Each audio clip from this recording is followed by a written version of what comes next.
Welcome back to the Christianity and Business Podcast, an initiative of the Archie W. Dunham College of Business at Houston Baptist University.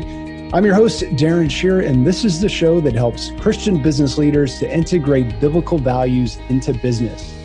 On this episode, we're joined by Aaron McClung. Aaron is the founder and principal of AM, a full-service branding, marketing, and technology firm in the Dallas-Fort Worth area.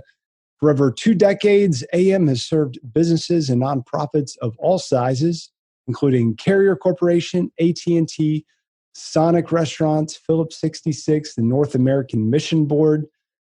So a lot of diversity there from church world to the business world. Goodwill Industries, Toby Mac, an incredible performer.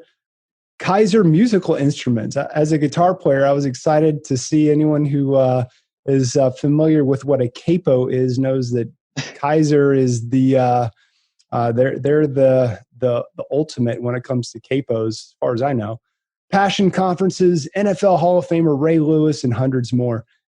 AM was recognized by the SMU Cox School of Business as one of the 100 fastest growing companies in Dallas in 2009. AM's work has also been recognized by the Dallas Society of Visual Communications and the American Advertising Federation of Fort Worth. Aaron, welcome to the show. Thanks, Darren. Appreciate you having me on. Yeah, thanks for coming on. How does your Christian faith impact the work you do in business? I know you went to a conference that just kind of rocked your world not too long ago, and it's just really kind of shifted the way you approach your business and how you help your clients.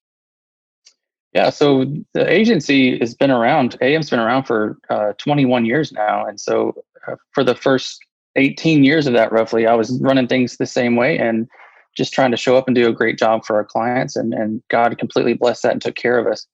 But I guess about, like I said, 3-4 years ago, I started to realize that things were changing in the marketplace, and what we did to create a successful company wasn't necessarily going to be the way that we got to the next wave of it. And so I started to ask questions that I really never asked before of the business, because I just never had to. So we always had plenty to do. We were in the right space, technology, doing all kinds of things. There's always a need, right? And so as that started to change, I started to ask questions, and I realized that I just didn't have the answers to them. I didn't know what I was supposed to do next. I didn't even know how to find that out. I didn't know who I needed to talk to. Didn't have a lot of mentors. But then I started reading more in business and studying, and I honestly just completely missed the fact that God actually had the answers to those questions. And so it just wasn't, I just never made my faith that practical into my business. I always try to treat our people fairly, and don't get me wrong, we did that. And we worked with a lot of ministries, as you noticed in our list there. However, it never got real to me that God had the answers to my questions about the business specifically.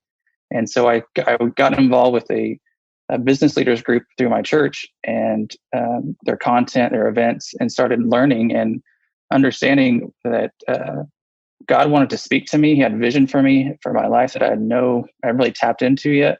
And he had vision for the business, and he wanted to run it. And so it was going to be, I was just like, well, haven't I already done that? Like, haven't I kind of committed that to God? But then the deeper I dug into that, I just realized I just wasn't hearing him and wasn't asking specific questions. And I started to do that and get confidence in that.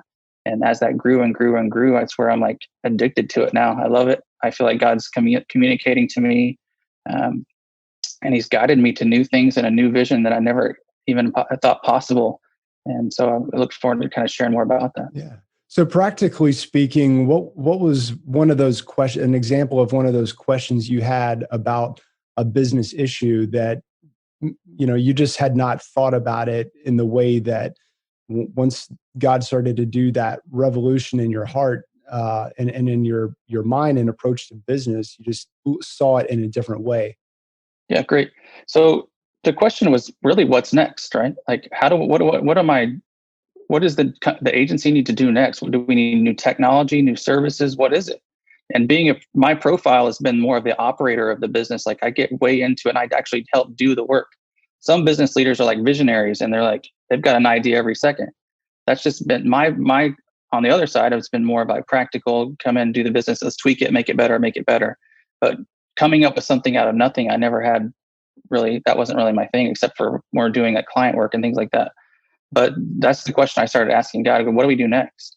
And he basically began to unpack the idea that um, that my purpose is completely in him, and he's given me exactly what I need to fulfill it in me. I wasn't just, yes, I didn't have the visionary profile, but he basically started communicating that he was the visionary that I needed, and that if I just listened, he would start unpacking that for me, and he did. And we basically have an entirely new business model now, different services.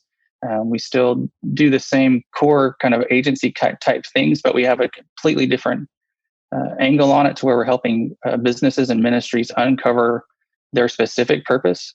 And so we had to figure out, like, that's what I got first, was inspire and equip others to fulfill the purpose that I have for them. And I'm like, what is that? That was as vague as it sounded. Like, that just sounded like, deep thoughts or something like that. I needed to like make that real and practical. So I kept digging in, and my personality profile is one to turn that into a system and a process that helps people actually do that and bring it into their business to help them be inspired and fulfilled in their work they're doing, and then communicate that to their audiences. Yeah. And so you're really helping these companies and nonprofits to articulate what their culture is, right? And how they're being perceived in the marketplace, how they want to present themselves in the marketplace. I mean, because that culture is really, they're marketing more than just products and services. Ultimately, they're marketing a culture. But you also point out kind of the distinction between product focused branding and purpose focused branding. I'm curious, should business branding be product focused or purpose focused? It should be. That's a great question. You can win either way. You can make money either way. Let's put it that way. You can be successful. There's brands that will just talk about, this is the. Let's just take insurance, for example. So we sell insurance. We sell it to this many people, and we focus on doing it at this price, and you're going to save money. Well, that's a very what focused conversation. It's not about why they do it or why they show up every day or what motivates them.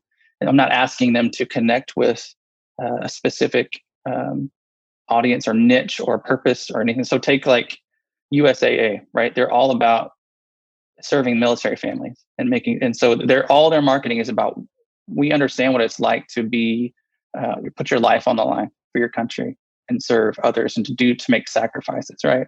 And we understand like what the cost is for your family. And we're going to be there for your family, and we're going to help you take care of them. That is a completely different message than what I just said about, saving 15% on your next phone call, right?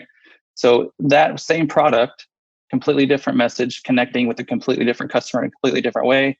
One's all about loyalty and long-term relationships. The other is about transactional relationships.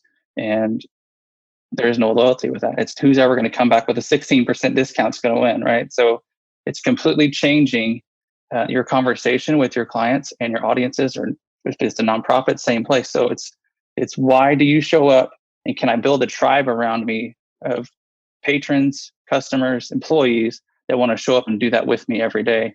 Because if I can get into that part of their heart and their brain and how God's created them, then they will want to line up and help me achieve that vision with me. Yeah. It's interesting you pointed out that distinction between USAA and Geico, really, save 15% on your car insurance. I went into Home Depot the other day because I needed to get a new electric ratchet, and I was going to get this nice Milwaukee electric ratchet that I saw on Amazon, but I wanted to get it quick because, getting it next day prime isn't quick enough these days, right? And so I went in there. The ratchet was literally almost double what it was on Amazon. And you know how they claim they do the price matching and everything. And they're like, well, we don't price match against Amazon because Amazon's not our competitor. Oh, which wow. Interesting statement. Because like I literally walked out to the parking lot and bought it on Amazon for like the same exact drill, half the price. But I think there's something to that. though. Like, I don't know how savvy you are on Home Depot's whole branding, approach and everything, but it sounds like there's a difference here between the product focused and the purpose focused in the way that, for example, companies have to keep up with Amazon. I'm like, how can you? I remember hearing that Walmart has a big banner on their factory floor that says you can't out Amazon. And Mm, so, and yet I look at what they're doing is it's very much like what Amazon is doing actually. yeah. Hmm. But for all the other companies, like you have to have this purpose focus, right? To be To competitive, yeah. be competitive. Hmm. So that's a question we typically start asking is like, what do you want to win with? And if you're saying you want long-term customers, you're saying you want them to stick with you, you're saying you want to attract your employees to a mission that they want to show up for and be fulfilled with. It's in the past that's been like this, thing that we hope we get to one day in our businesses. Like we can just, get to a survival level and then we can start thinking about purpose. I think that was very maybe Gen X and before.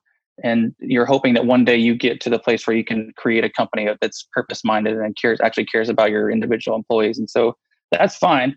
But, millennial generation and younger is coming out expecting both purpose and profit. They want to make meaningful and have money and meaning in their jobs. And so the competition for just employees is going to be different. So the same people though are buying products, and so the if you go look around, there's tons of examples of companies, let's say like a Chipotle or somebody like that, that's really getting that, like they food with integrity, and they've even had to stand up when they've had issues behind their integrity. And so, but there's people like saying, I don't care, I want Chipotle, I'm in it for life. Like they've created this culture around the product because they're not just talking about burritos. They're talking about all the things that went into that burrito, the way that they sourced it, the people behind it, the healthy results of eating that versus eating something that's more fast food. So they're building a product around this culture, and there's a culture that wants it. And so more and more people are buying based off of uh, the story, the brand story. What am I aligning my life with this purchase today? And so they want that kind of meaning. And so you can see how that would, uh, if a Christian business owner or leader recognized that that's how the culture is today and was being a good missionary to the world, let's say, you've got to learn that content and then apply it to your brand from a missional standpoint. And so getting yes, it works from a profitability standpoint and keeping your people and your customers aligned, but it's also, it's just begging for meaning. And so, and as Christian business leaders, we know that that's part of our calling is to deliver that. Yeah. And I noticed in the article that you wrote about product focused and purpose focused businesses that Chipotle was kind of the shining example of the purpose focused business, and then on the far other extreme of product focus you had Geico, and then in the middle you had Chick-fil-A. Mm-hmm. Why was Chick-fil-A in the middle instead of more toward one or the other? That's a great question. And when we ask people in a room, like, who do you think of as a purpose driven brand? Almost always Chick-fil-A comes up. And I don't argue with that at all. I completely agree that they are. However, in their communication, in their marketing, and what their messaging is, it's usually has not very little to do with that, right? It's chicken and cows and very what focused, and they've just had decades worth of time to tell me that story, that there's a purpose underlying, where most of our clients in the real world don't have decades to get this message across. So I'm saying, yes, they're a purpose driven brand, but you wouldn't know it unless you dig in quite a bit into the culture, and they've kind of permeated that message over time. Whereas me making a decision whether I'm buying this product today that I've never heard of, you've got to put that purpose story up front if you want to tie into some of this kind of science that works this way. Does that make sense? Yeah, that's a great point. I mean, because they've got, I mean, if you're a big fan of Chick-fil-A, you probably know about Truett Cathy and the Dwarf Right. House and just the whole traditional values of being closed on Sunday and all of those kinds of things are important to you. But for those of us that are maybe just starting companies nowadays, we don't have time really to share too much backstory, because there isn't much backstory if you're just starting out in the marketplace. And so you've got to build it right, and really bring that story and that identity to the forefront. Do you think that organizations can tend to get too focused on their own story? And I'm thinking about like this whole story brand approach, where they're so focused on, they could be so focused on themselves as being the hero of the story, that they've kind of lost sight of the customer's part in that story. I think that's possible. I think I'd say most likely the balance is probably not that off track like that to me. Like I don't see a ton of people going too far with that. But it's possible if you took literally and said, "Oh, we just need to talk about our why and leave it at that."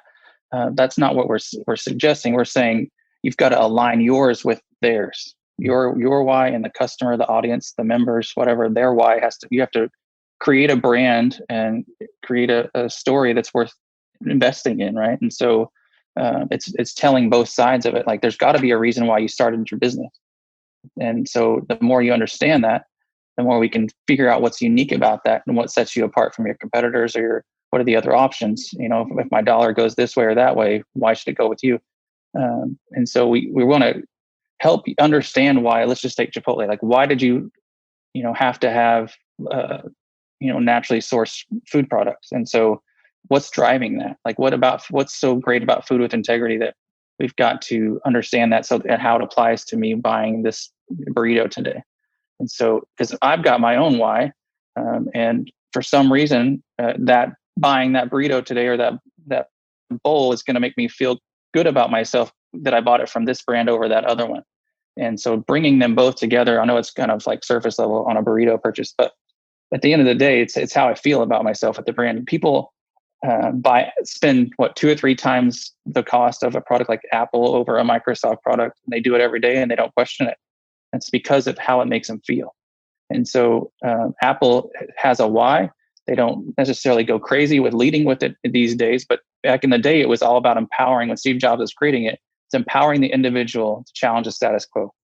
If you see their early advertising, it was all about that. We're going to go into education. We're going to give teachers and individuals the tools to fight Big Blue, right? And to change the world. And so that's a passion that drove them for decades.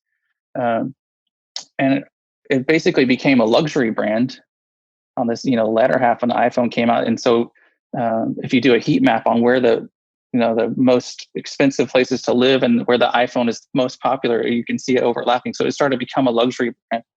And it's basically said, I want this type of thing to be aligned with who I am. Like when I go buy this product, I want it to say something about me, subtly or overtly, whatever it is. People make those decisions, and it's not about the cost anymore. It's not about the product. Most Apple users couldn't tell you anything about what Microsoft does, what Samsung phones do better or worse. They just don't care. And so it's just creating that type of loyalty. It's working based on purpose, and they're using it for things that maybe aren't as meaningful to us.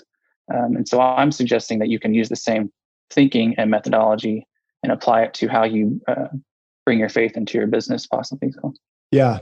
I mean, a lot of times you go into a company's website and it says something like, we're the best, or we're the highest quality, or it just basically is like, look how great we are. But one of the things that I love about Apple is that slogan, think different. They're not just saying we think different, like we're the most different thinkers in the whole world, or it's more like, think different. Like, are you the kind of person that thinks different? If so, you probably want to use the products that we're making, because we also think different. And we're going to be on this journey together of thinking differently, and maybe even to the extreme of being contrarian, Mm-hmm. But that's it's more like an invitation. It's not, look how great we are. I mean, I think that in and of itself would help a lot of organizations with their branding if they just stop focusing so much on how great they are and start to speak the language of the people they're trying to reach. Yeah. Look how great we can be. Look how great we can help you become, right? Yeah. That's the idea. Yeah. So what are some of the other biblical principles of branding we should be thinking about? Well, the process that we've created for this is called overflow, and that comes from where Jesus is talking about just out of the overflow of your heart, your mouth will speak out of the Hmm. abundance of your heart.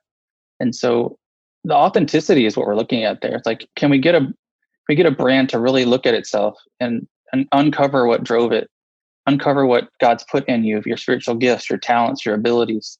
He's given you the tools to live out the life in your personal life and your business life, to do exactly what he's called you to do.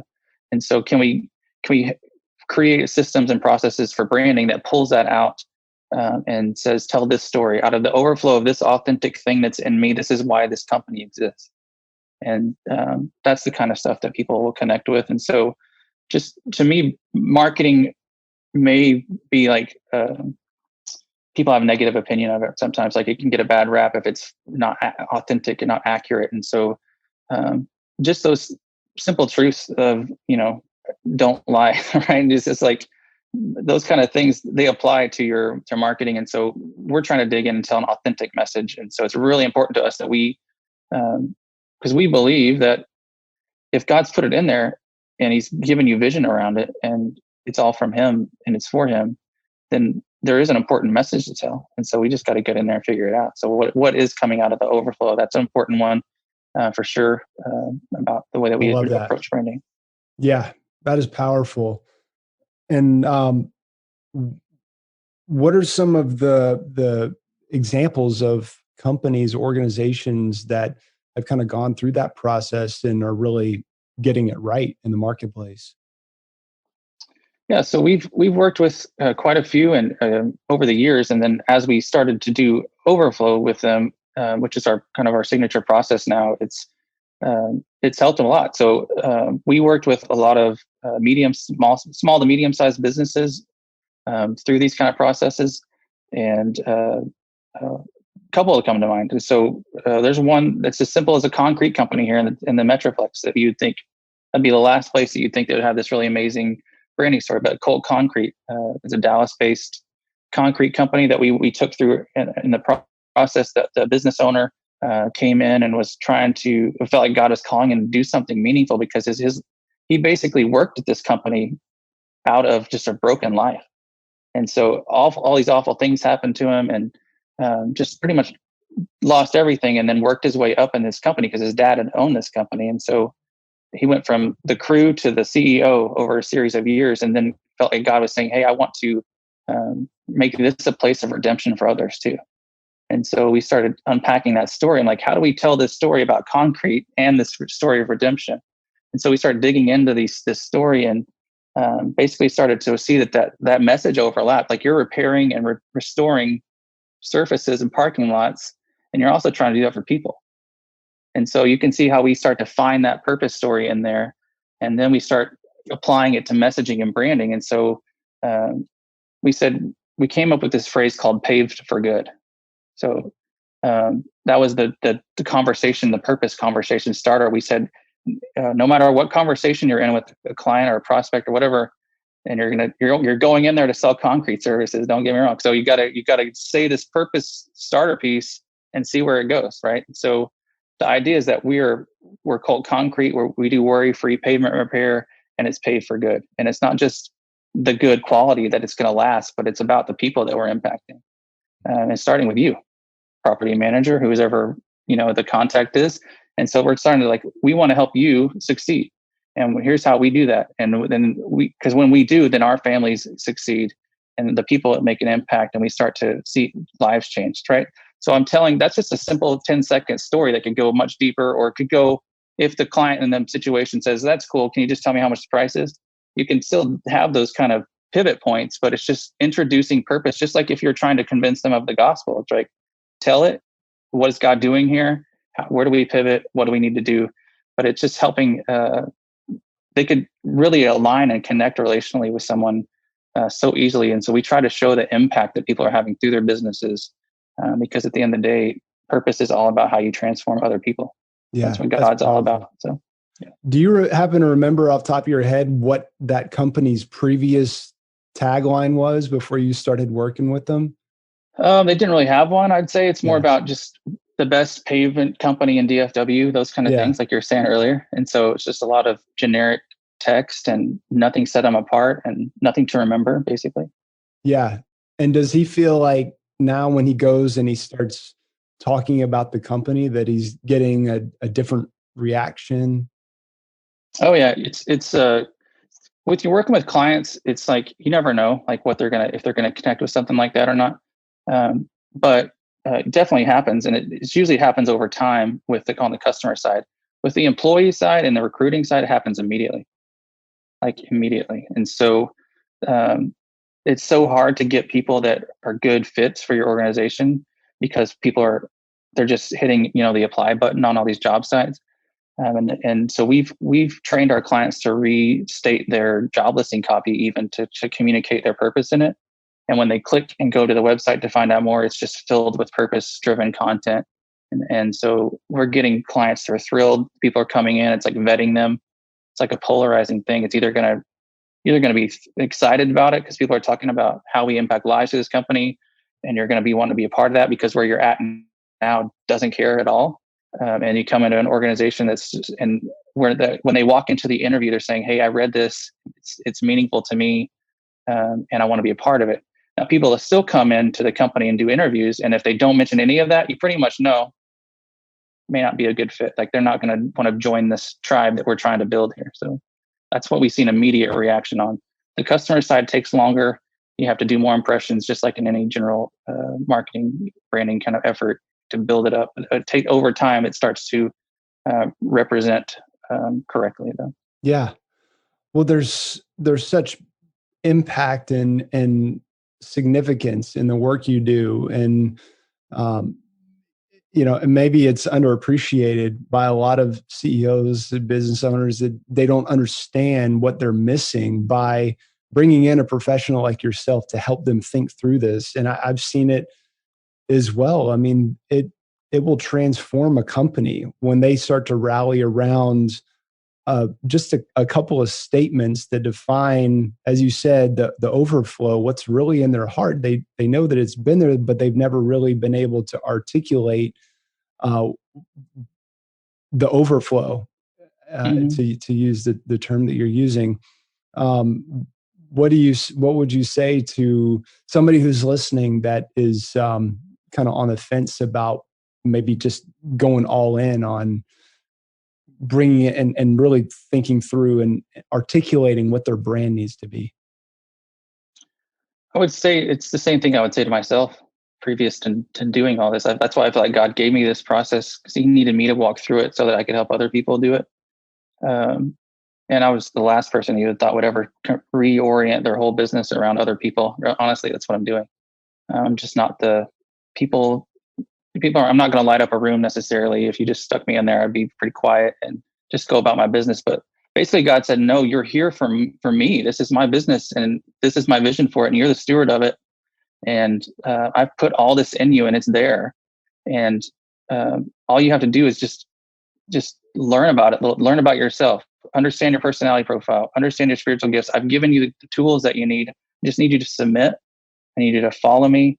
I need you to listen to me and walk it out. And it can be, it's just created this completely transformational company that I work in and show up in every day. And we now have so many processes just to help people understand who they are and their purpose, and then walk it out and then how they do their job every day. And so that just giving hope to the business leader that's possible, that if I'm 25 years roughly into my career at this point, and it's just night and day between that, before that and now. And it's just like, this is what I was created to do. And I just never really thought that God had that much for me in the business. And so I would just encourage them that there's hope. You can bring meaning to it. These tools that we have are process based, and they take discipline, and you got to work through them. And consistency is key. Like, you got to be willing to focus on it and stay with it and not get distracted by all the things that we can get distracted by as business leaders. But if you do it and you reorient the whole thing around this chase is not about dollars. It's about purpose in God and his vision and achieving it and inspiring other people to see that and join in that and raise their capacity while they do that. And the company, it raises the entire company's capacity to now we're achieving things we never thought possible. That's all really possible. And so it just excites me. That's the story God's giving me to go and help other people do it. Yeah. Beautiful. Well, AaronMcClung.com is your website. Is there anything else you want our listeners to know about what you're working on, how they can get involved? That's my personal blogging website. You can get on there. Our agency is discoveram.com as well. So we have content, more of the purpose content and the thought leadership thinking is on the AaronMcClung.com, and then our agencies, you can learn more about that there. But no, we're trying to help companies take this new idea, this messaging, and bring it not only to their marketing, but to their culture as well. And so just helping to have a cohesive thought. And we've got systems in place to help that. And that's what we're trying to do is to take this fuzzy thing, this sound could be perceived as an emotional thing, and turn it into a structured process as much as possible to help be more consistent. So that's one of the reasons I feel like God has given that to me, because that's how he wired me, is to be structured and to be, linear in the process and, tackle real problems in companies. There's always, people issues. And so this is at the heart of it, is a people process. So it's just seeing yourself in your business as a ministry and knowing that God has given you exactly what you need to be the leader of that business, to completely believe that it's possible. That's kind of what I want to inspire people to. Yeah. AaronMcClung.com and discoveram.com are the websites. They'll be in the show notes. Aaron, thanks for the work you're doing. It's so important, so valuable, and we appreciate you spending the time with us today. Thank you. It's been great to meet you and talk to you and share more. I appreciate it. We hope you've enjoyed this episode, and if so, we would greatly appreciate it if you would leave us a quick rating and review for the Christianity in Business podcast on iTunes. You can get more information about HBU Center for Christianity in Business at christianityinbusiness.com. Thanks for listening, and remember to keep integrating biblical values into your business.